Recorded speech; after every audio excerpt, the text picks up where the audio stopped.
અરવલ્લી જિલ્લા કોંગ્રેસ સમિતિ દ્વારા આજે કલેક્ટરશ્રીને આવેદનપત્ર આપવામાં આવ્યું છે અને એમાં અમે સ્પષ્ટ જણાવ્યું છે કે જે સુપ્રીમ કોર્ટની જે કેન્દ્ર સરકારની ગાઈડલાઈન દ્વારા જે નિર્ણય કરવામાં આવ્યો કે 100 મીટરથી ઓછી હોય તેવી અરવલ્લીની ગિરિમાળાઓ એ અરવલ્લી ગણાય નહીં, એની સામે અમારો સખ્ત વિરોધ છે।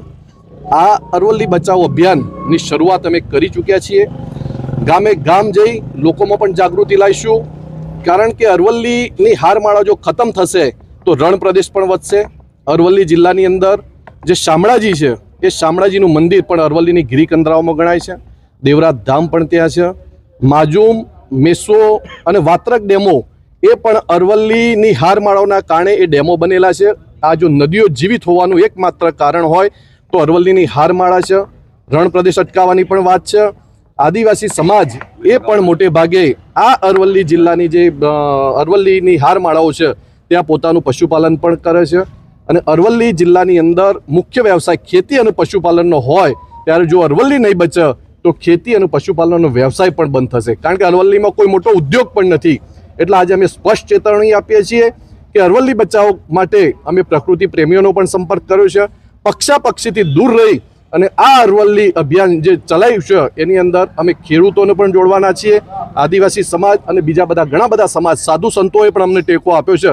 ત્યારે અમે બધા સાથે મળી આગામી દિવસોમાં આ અરવલ્લી બચાવની ઝુંબેશ પૂરજોશમાં કરીશું અને નિર્ણય જો સુધી નહીં ખેંચાય ત્યાં સુધી અમે તમામ પ્રયત્નો હાથ ધરી અને આ આંદોલનો ચલાવીશું। અરુણભાઈ, બીજા પણ આવેદનપત્ર આપવામાં આવ્યા, કયા આવેદનપત્ર આપવામાં? બીજા આવેદનપત્રો આ અરવલ્લી જિલ્લો જુદો પડ્યા પછી અરવલ્લીની અંદર 7 કચેરીઓ એવી છે કે જે હજી સુધી પણ ચાલુ થઈ નથી। 1 દશકો વીત્યો છતાં પણ કચેરીઓ ચાલુ નહીં થઈ, એ તાત્કાલિક ચાલુ કરવામાં આવે એનું આવેદનપત્ર આપવામાં આવ્યું છે। સાથે સાથે આ જિલ્લો જુદો પડ્યો છે ત્યારે મહાત્મા ગાંધીનું સ્ટેચ્યુ મોડાસા શહેરમાં એક પણ જાહેર રસ્તા ઉપર નથી, માત્ર નગરપાલિકાની સામે એક મૂકવામાં આવ્યું છે।